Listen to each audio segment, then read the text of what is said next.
Hello students. तो last class में हमने वो जो तीन मेथड्स थे चार्जिंग के इस पर्टिकुलर चैप्टर में वो हमने देखे थे, जिसमें हमने charging by friction, charging by induction और चार्जिंग बाय कंडक्शन देखा था। और अब आज हम लोग जो है उन तीनों मेथड्स पे एक्चुअली, और जो हमने पीछे चार्जेस की प्रॉपर्टीज पढ़ी थी उन पे कुछ सिंपल इलस्ट्रेशंस देखने वाले हैं, जिससे हमारी अंडरस्टैंडिंग जो है वो बेटर होगी अबाउट इलेक्ट्रिक चार्जेस और मेथड्स ऑफ चार्जिंग बॉडी की अंडरस्टैंडिंग। तो इसमें हम सबसे पहले सिंपल क्वेश्चन से स्टार्ट करते हैं। क्वेश्चन क्या दिया गया है कि how many electrons are in 1 coulomb negative charge. अगर हमारे पास 1 कूलम नेगेटिव चार्ज है या किसी बॉडी पे 1 कूलम नेगेटिव चार्ज है, तो उस पे एक्स्ट्रा इलेक्ट्रॉन्स कितने हैं, एक तरीके से ये क्वेश्चन है, या फिर कितने इलेक्ट्रॉन्स मिलके 1 कूलम का नेगेटिव चार्ज हमको देंगे। तो कहने का मतलब क्या है कि हमको ये दिया है। एक्चुअली इसमें दो क्वेश्चंस है, हम लोग फर्स्ट पार्ट से शुरू करते हैं। तो Q का वैल्यू हमें दिया है, जो टोटल चार्ज है ऑब्जेक्ट के ऊपर कितना है, -1 कूलम है, -1 कूलम है, और हमें बताना है कि ये कितने नंबर ऑफ इलेक्ट्रॉन्स को रिप्रेजेंट कर रहा है। तो कैसे किया जाएगा, जो भी चार्ज है, हमने पढ़ा था क्वांटाइजेशन ऑफ चार्ज के बारे में, कितना भी अमाउंट ऑफ चार्ज है उसको हम लोग Q इक्वल्स टू NE के फॉर्म में लिख सकते हैं। मैंने बताया था आपको प्लस माइनस NE लिखेंगे, मतलब पॉजिटिव चार्ज के केस में इसको हम लोग प्लस NE लेंगे और नेगेटिव चार्ज के केस में इसको हम माइनस NE लेंगे। और n क्या है यहाँ पे, n एक इंटीजर है या क्या पॉजिटिव इंटीजर है। n की वैल्यू जो है वो इंटीजर ही होगी, मतलब कि कोई भी टोटल चार्ज जो है किसी बॉडी पे वो e का पॉजिटिव इंटीजर इंटीग्रल मल्टीपल होगा। इसको हम क्वांटाइजेशन ऑफ चार्ज बोलते हैं। तो इसके अकॉर्डिंग चलते हैं, मतलब मैं यहाँ पे q को -NE लिख सकता हूँ, क्योंकि हम लोग नेगेटिव चार्ज की बात कर रहे हैं। और यहाँ से मैं नंबर ऑफ इलेक्ट्रॉन्स जो है फाइंड कर सकता हूँ, कितने इलेक्ट्रॉन्स जो है इतने चार्ज को क्रिएट कर सकते हैं, इतना चार्ज कंट्रीब्यूट कर सकते हैं। तो यहाँ से अगर हम n फाइंड करना चाहे तो n किसके बराबर आएगा, 1 coulomb divided by charge of 1 electron, that is 1.6 10 to the power -19 coulomb. This will give the number of electrons. ठीक है, नंबर ऑफ इलेक्ट्रॉन्स हमसे यहाँ पे मिल जाएंगे। तो इसको हम जल्दी से सिंपलीफाई करते हैं। 1 बाय 1.6 मैं इसको 10 बाय 16 लिख देता हूँ, इनटू 10 to the power 19 हो जाएगा। अगर हम इसको सिंपलीफाई करना चाहें तो बेटर होगा कि मैं इसको 100 कर लूँ। इसको मैं 18 करके इसको 100 कर लेता हूँ, और उसके बाद आप 4 टाइम्स 4 टाइम्स एंड 4 25 टाइम्स करके, और इसको अगर आप सॉल्व करते हैं तो जो वैल्यू आनी चाहिए वो 6.25 into 10 to the power 18 electrons, 6.25 into 10 to the power 80 electrons. इतने इलेक्ट्रॉन्स जो है वो 1 कूलम का नेगेटिव चार्ज जो है वो कंस्टिट्यूट करते हैं, ऐसा हम बोल सकते हैं। तो ये काफी बड़ा नंबर है इलेक्ट्रॉन्स का। हमें पता चल रहा है कि यहाँ से 1 कूलम का चार्ज काफी ज्यादा अमाउंट ऑफ चार्ज है। जब हमारे पास 6.25 into 10 to the power 80 electrons होंगे, एक्चुअली इसको हम और क्लियर कर सकते हैं, 6.25 बिलियन इलेक्ट्रॉन्स है। 10 to the power 18 मतलब बिलियन, हम बोल रहे हैं 6.25 बिलियन डबल टाइम्स है, बिलियन इलेक्ट्रॉन्स। इतने इलेक्ट्रॉन्स होने पे हमें 1 कूलम का चार्ज मिलेगा। तो ये तरीका हम फाइंड करेंगे, सिंपल क्वेश्चन।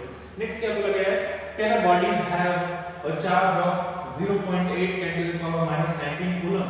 क्या किसी बॉडी पे इतना चार्ज हो सकता है? तो ये कैसे चेक करें क्या इतना चार्ज हो सकता है कि नहीं। एक्चुअल में हमने डिस्कस किया था कि बॉडी पे हर नंबर, हर पॉसिबल वैल्यू जो है वो चार्ज की नहीं हो सकती, मैथमेटिकली पॉसिबल वैल्यूज नहीं हो सकती है, क्योंकि चार्ज क्वांटाइज है। तो मिनिमम चार्ज जो है 1.6 10 to the power -19 कूलम होगा। उसके बाद नेक्स्ट जो मिनिमम होगा वो 3.2 10 to the power -19 coulomb, plus और माइनस दोनों में हो सकता है।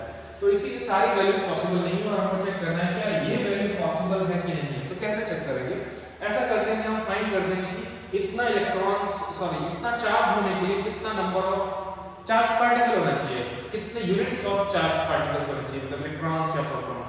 तो Q हमें दिया है next part of the question में। Q हमें दिया है कि इट इज चार्ज जो है 0.8 into 10 to the power -19 coulomb है। Q को हम लोग Na2 लिख सकते हैं, पॉजिटिव है तो उसके लिए प्लस में ही लेंगे हम लोग।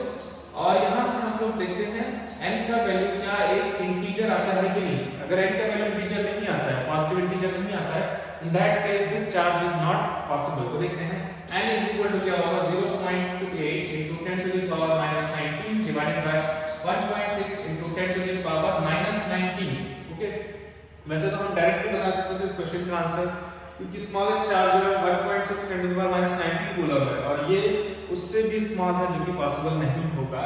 तो लेकिन फिर भी अगर कोई जनरल क्वेश्चन आता है जो स्मॉलेस्ट चार्ज से ज्यादा चार्ज भी हो लेकिन पॉसिबल नहीं है, ये कैसे चेक करना है, वो तरीका ये है।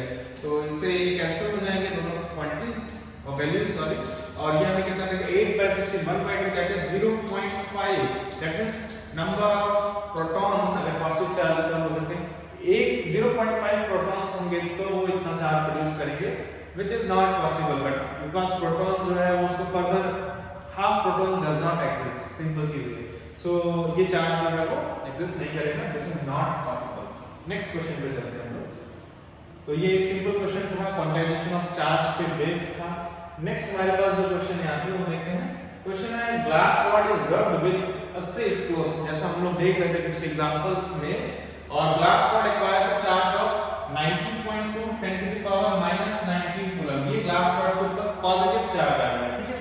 मास जो है उसका कितना है, इसका दिया है इलेक्ट्रॉन का दिया एक्चुअल में यूज करने के लिए 9 लेने के लिए बोल दिया गया।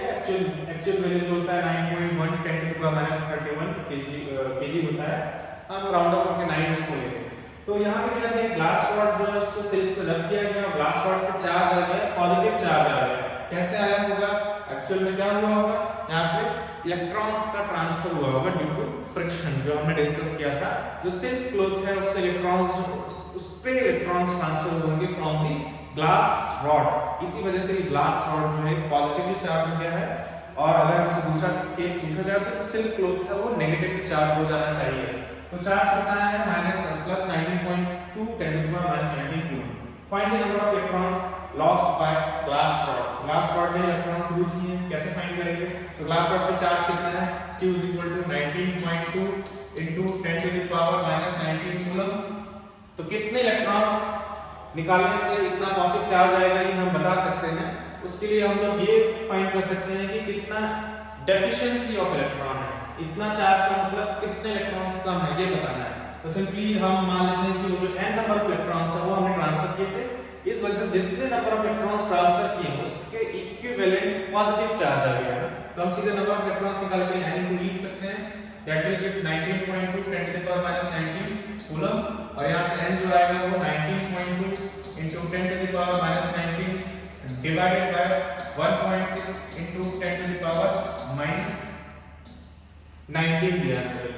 तो अगर हम देखेंगे 19, ओके, इसको हम कैंसिल करते हैं, ये इससे कैंसिल हो जाएगा। 16 के टेबल में, ओके, हम लोग को सीधे कर सकते हैं हम लोग इसको 16 1 time 16 32 16 2 32 that will give 12 electrons. 12 electrons transfer हुए होंगे तभी इतना पॉजिटिव चार्ज आ सकता है। तो ये हमारे फर्स्ट क्वेश्चन का आंसर, ओनली 12 इलेक्ट्रॉन्स यहाँ पे ट्रांसफर। दूसरा क्या है, find the negative charge acquired by the silk.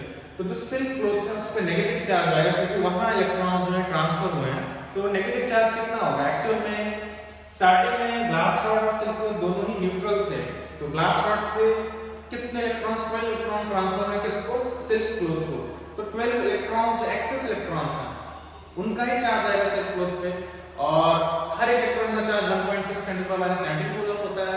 तो 12 इलेक्ट्रॉन का चार्ज कितना होगा वो हमें पहले से पता है कि 12 इलेक्ट्रॉन का चार्ज जो है वो इतना रहा होगा, इसी वजह से इतना ही पॉजिटिव चार्ज ग्लास रॉड पे आया है, तो उतना ही नेगेटिव चार्ज किस पे आएगा, सिल्क क्लॉथ पे आएगा, ठीक है। तो सीधे हम इसका आंसर कह सकते हैं कि जितना जो ग्लास रॉड पे चार्ज आएगा पॉजिटिव में, उतना ही नेगेटिव में सिल्क क्लॉथ पे चार्ज आएगा। इसमें करें।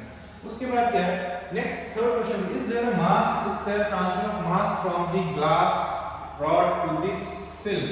क्या ग्लास रॉड से सिल्क में मास भी ट्रांसफर हुआ है? तो आपको याद है यहाँ इलेक्ट्रॉन्स ट्रांसफर हुए हैं और इलेक्ट्रॉन्स का मास होता है। आपको याद होगा कि हमने डिस्कस किया था charge is always associated with mass. Charge independently exist नहीं करता है, मास के बिना नहीं एग्जिस्ट करता है।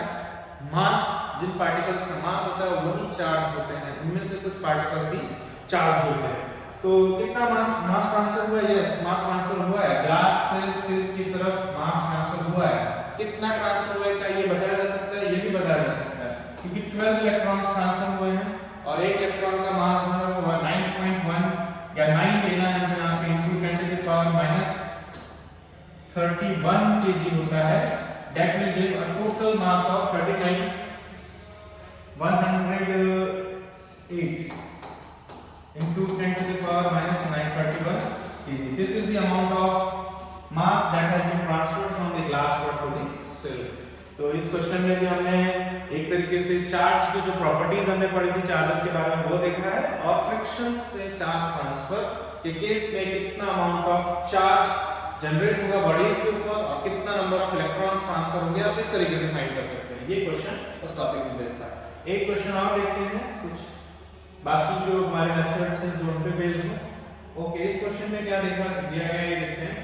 If an object made of substance A is rubbed with an object made of substance B, तो दो ऑब्जेक्ट्स हैं, सब्सटेंस A और सब्सटेंस B से बने, और इनको रब करने से क्या हुआ है, A becomes positively charged and B becomes negatively charged। तो इसको ऐसे लिखते हैं, when A and B are rubbed, तो इस तरह से एक साथ लिखा है, मतलब रब कर रहे हैं, A becomes positively charged and B becomes negatively charged and B becomes negatively charged। If however an object made of substance A is rubbed against an object made of substance C, okay, एक object जो है A से बना था उसी को हमने एक डिफरेंट ऑब्जेक्ट से रब किया है जो कि सब्सटेंस C से मिलकर बना है, then A becomes negatively charged। In that case A becomes negatively charged and this also means C1 must become positively charged, correct? So next part में पूछा गया what will happen if an object made of substance B is rubbed with an object made of substance C। So अब हम अगर इन दोनों objects को B and C को रब करते हैं तब क्या होगा, B पे चार्ज कैसा आएगा और C पे चार्ज कैसा आएगा। हम ऑप्शंस रीड करेंगे, उससे पहले डिस्कस करते हैं वो क्या है यहाँ पे। तो जब हमने A B को रब किया है तो ये नेगेटिवली चार्ज हुआ है B और A जो है वो पॉजिटिवली चार्ज हुआ है। इसका क्या मतलब है, इसका एक्चुअल मतलब ये है कि A ने इलेक्ट्रॉन्स लूज किए हैं और B ने इलेक्ट्रॉन्स जो गेन किए हैं, मतलब यहाँ पे इलेक्ट्रॉन्स जो है वो लूजली बाउंड थे, यहाँ पे लूजली बाउंड थे, A के केस में इलेक्ट्रॉन्स लूजली बाउंड है। पहला इंपॉर्टेंट पॉइंट तो ये है कि A के केस में इलेक्ट्रॉन्स जो है वो लूजली बाउंड हैं, ठीक है, और B के केस में थोड़ा स्ट्रांगली बाउंड है। लेकिन किसके कंपैरिजन में, B के कंपैरिजन में। यहाँ पे A और C के कंपेयर, A और C में अगर कंपेयर किया जाए तो A के केस में इलेक्ट्रॉन्स जो है वो स्ट्रांगली बाउंड है इन कंपैरिजन टू C। यहाँ पे इलेक्ट्रॉन्स लूजली बाउंड हैं, इसमें इलेक्ट्रॉन्स जो है वो लूजली बाउंड है कंपैरिजन टू A, इसलिए on rubbing electrons from C are being transferred to A, ठीक है। तो अगर हम यहाँ पे कंपेयर करें A and B and C को, तो A में इलेक्ट्रॉन्स लूजली बाउंड है बट B में उससे ज्यादा स्ट्रांगली बाउंड है। लेकिन जब हम A और B, A एंड C में देखते हैं, A एंड C में देखते हैं तो C में लूजली बाउंड है।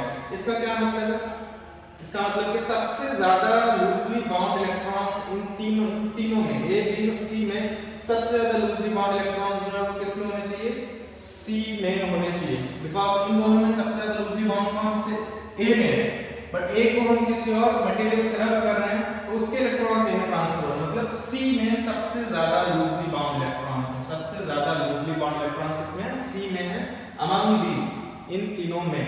सो अब अगर हम B एंड C को रब करते हैं इसका मतलब C में जो है सबसे ज्यादा लूजली बाउंड इलेक्ट्रॉन्स हैं, that means electrons from C must transfer two electrons to body B, that means B will become negatively charged and C will become positively charged।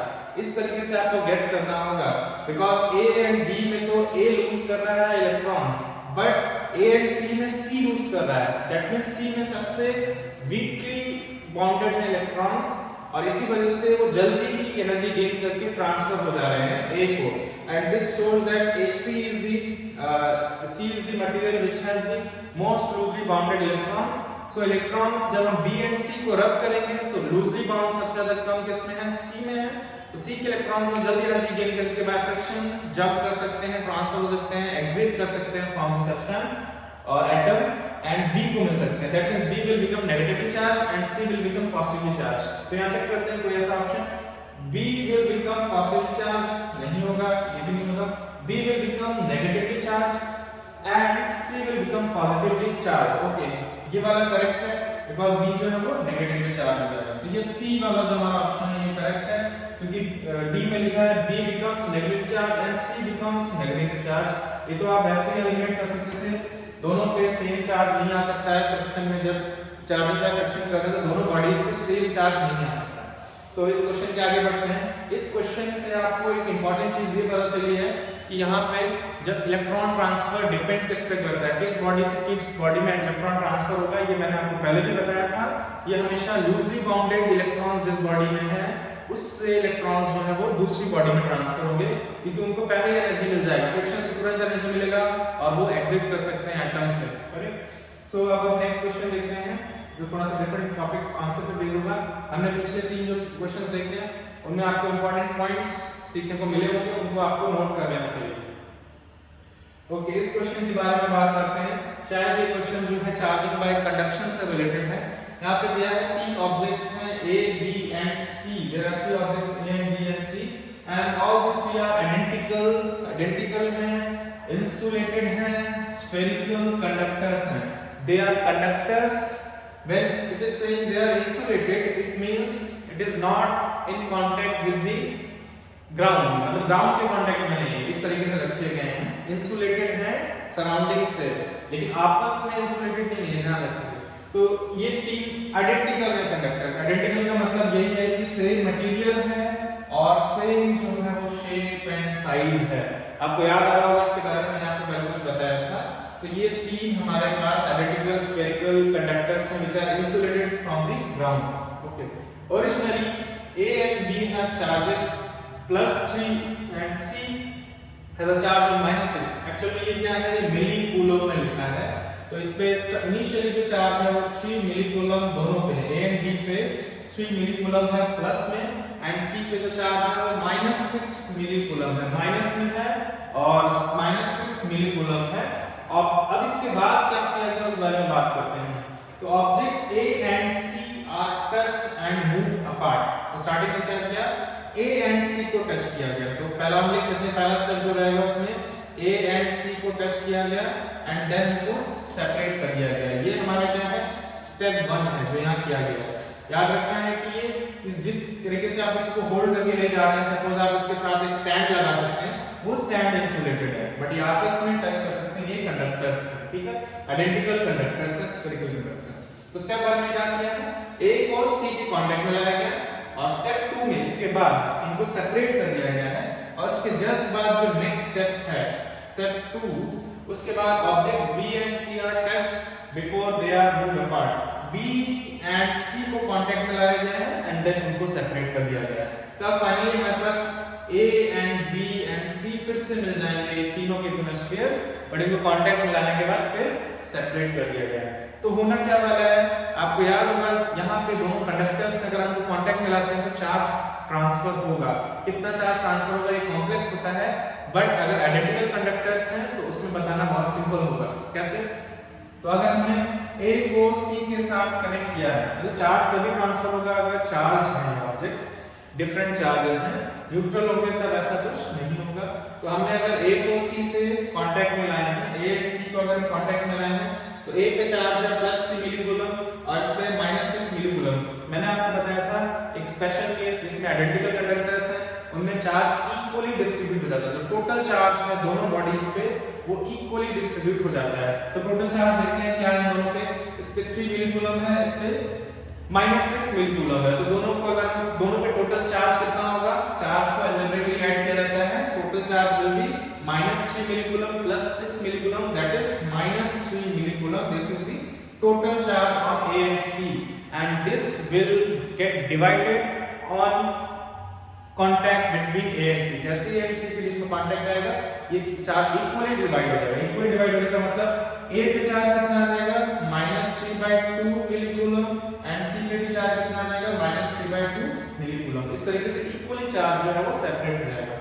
Next क्या है, फिर क्या किया हमने, B को अभी तक कुछ नहीं किया है, A और C पे अब चार्ज डिस्ट्रीब्यूशन चेंज हो गया है। फिर हमने B एंड C को कांटेक्ट में लाया गया है। तो अगर हम B एंड C को कांटेक्ट में लाते हैं इसका मतलब अब ये दोनों कंडक्टर्स हैं, आइडेंटिकल हैं, इनके बीच में भी टोटल चार्ज जो है इक्वली डिस्ट्रीब्यूट हो जाएगा। तो ये 3 मिली कूलम है और ये -3/2 मिली कूलम है, that means total charge will be +3 -3/2 millicoulomb and that will be 3/2 millicoulomb. अगर आप कैलकुलेट करते हैं दिस विल बी 3/2 मिलीकूलम। तो अब जो है टोटल चार्ज दोनों में कितना है 3/2 मिलीकूलम है एंड आफ्टर कांटेक्ट करके अगर सेपरेट करते हैं तो ये इक्वली डिस्ट्रीब्यूट हो जाएगा। इक्वली डिस्ट्रीब्यूट होने का मतलब क्या है कि दोनों में चार्ज कितना आएगा इक्वल, इसको हाफ करना होगा, हाफ चार्ज आएगा। 3/2 का हाफ कितना होगा 3/4।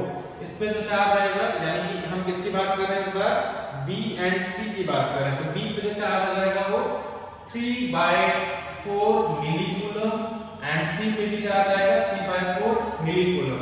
एंड A को इस बार हमने सेकंड स्टेप में कुछ नहीं किया तो इसमें चार्ज कितना रहेगा जो फर्स्ट स्टेप के बाद मिला था यानी कि -3/2 मिलीकूलम। तो ये हमारा फाइनल चार्ज है, final charges on these 3 spheres, final charges, final electric charges. And अब हम क्वेश्चन का आंसर इजीली कर सकते हैं जहां पूछे गए हैं। तो फर्स्ट जो पूछा गया इसमें if objects A and B are now held near each other, अगर हम A और B को एक दूसरे के पास लाते हैं, ये रहा A और ये रहा B, A एंड B को एक दूसरे के पास लाते हैं, A is positive negatively charged, B is positively charged, C is positively charged। तो A और B को एक दूसरे के पास लाएंगे because they have opposite charges, they will attract each other, they will attract each other, correct, simple। और ripple नहीं करेंगे एंड बाकी कुछ नहीं होगा। If instead object A and C are held near each other, अगर हम लोग A and C को एक दूसरे के पास लाते हैं, A negatively charged है, C जो है वो positively charged है and again they will attract each other, ये भी एक दूसरे को क्या करेंगे अट्रैक्ट करेंगे। इस तरीके से आप इस टाइप के क्वेश्चंस का आंसर करेंगे। तो ये क्वेश्चन जो है चार्जिंग बाय कंडक्शन पे बेस्ड था, इस तरीके से आप इस तरह के क्वेश्चंस का आंसर करेंगे, ठीक है। तो हम लोग जो है अब हमारे लास्ट क्वेश्चन पे चलते हैं जो कि चार्जिंग बाय इंडक्शन पे बेस्ड होगा और मेरे ख्याल से इन क्वेश्चंस के बाद आपको बहुत अच्छे से क्लियर हो जाएगा कि ये चार्जिंग मेथड्स में चार्ज कैसे आएंगे ऑब्जेक्ट्स के ऊपर और उनको फाइंड कैसे करना है और कैसे जो चार्जेस की प्रॉपर्टीज हैं उनको अप्लाई करना है हमारे क्वेश्चंस या प्रॉब्लम्स में। तो नेक्स्ट देखते हैं हम हमारा last question based on charging by induction. Okay, इस क्वेश्चन में देखते हैं क्या दिया है। इस क्वेश्चन में दो हमारे पास कैसे शायद मेटल स्फीयर्स हैं, करेक्ट, ये मेटल स्फीयर्स हैं, मैं इनको हाईलाइट कर देता हूं। सो ये क्या है, ये मेटल स्फीयर्स हैं A एंड B, करेक्ट। तो ये दोनों पॉजिटिवली चार्ज रॉड है, ये एक रॉड है जो कि पॉजिटिवली चार्ज है। इस पॉजिटिवली चार्ज को रॉड को हम लोग क्या कर रहे हैं इन दो मेटल स्फीयर्स के पास ला रहे हैं, A and B metal spheres हैं। ये क्लैम्प है ऑन इंसुलेटेड स्टैंड्स, ये इंसुलेटेड है जिससे इनका अर्थ से कोई कांटेक्ट नहीं है और इनको अगर इनको मूव करना है तो यहां से हम होल्ड कर सकते हैं स्टैंड से। And placed in contact with each other, तो initially they are in contact with each other. याद रखेंगे these two spheres are metallic, they are metals made up of metals। what would happen if the rod is moved before the spheres are separated? Okay, इस question को हम बाद में answer करते हैं, पहले यहां देखते हैं क्या हो रहा है। तो चार्ज रॉड हम इसके पास लेके आए हैं तो होने क्या वाला है, क्योंकि ये मेटल्स हैं तो यहाँ पे फ्री इलेक्ट्रॉन्स अवेलेबल है और ये चार्ज रॉड जो है इन मेटल्स के फ्री इलेक्ट्रॉन्स को पुल करेंगे। तो क्या होगा कि B मेटल और A मेटल के जो फ्री इलेक्ट्रॉन्स हैं पुल होंगे किसकी तरफ, इस चार्ज रॉड की तरफ और बहुत सारे फ्री इलेक्ट्रॉन्स यहाँ पे आके एक्यूमुलेट हो जाएंगे एक एंड पे किसकी तरफ, चार्ज रॉड की तरफ। और यहाँ पे एक्चुअल मोशन होगा इलेक्ट्रॉन्स का। इंसुलेटर्स के केस में सिंपली थोड़ा सा पोलराइजेशन होता है, एटम्स में नेगेटिव चार्ज थोड़ा सा सेपरेट हो जाता है पॉजिटिव चार्ज के सेंटर से, लेकिन यहाँ पे एक्चुअल में चार्ज मूव करके जा सकता है और इस वजह से क्योंकि यहाँ पे डेफिशिएंसी ऑफ चार्ज क्रिएट हो गया है, इलेक्ट्रॉन्स मूव करके इधर से यहाँ चले गए तो ओवरऑल B जो है मेटल B स्फीयर उस पे equal amount of positive charge generate हो जाएगा, equal amount of positive charge produce हो जाएगा जितना यहाँ पे नेगेटिव चार्ज, क्योंकि जो इलेक्ट्रॉन्स सब यहाँ गए हैं उसकी वजह से नेगेटिव चार्ज आया है तो इस पे उतना ही equal amount of positive charge आ जाएगा। अब बात करते हैं आगे।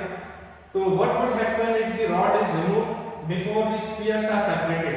तो इस कंडीशन में क्या हो रहा है कि ये पॉजिटिव चार्ज ने इलेक्ट्रॉन्स को बाउंड करके रखा है, पुल करके रखा है तो इलेक्ट्रॉन्स यहीं रहेंगे। लेकिन अगर हम स्फीयर को सेपरेट नहीं करते हैं, सिंपली इस रॉड को अलग कर देते हैं तो क्या होने वाला है, ये इलेक्ट्रॉन्स में आपस में रिपल्शन है बट इससे बाउंडेड है।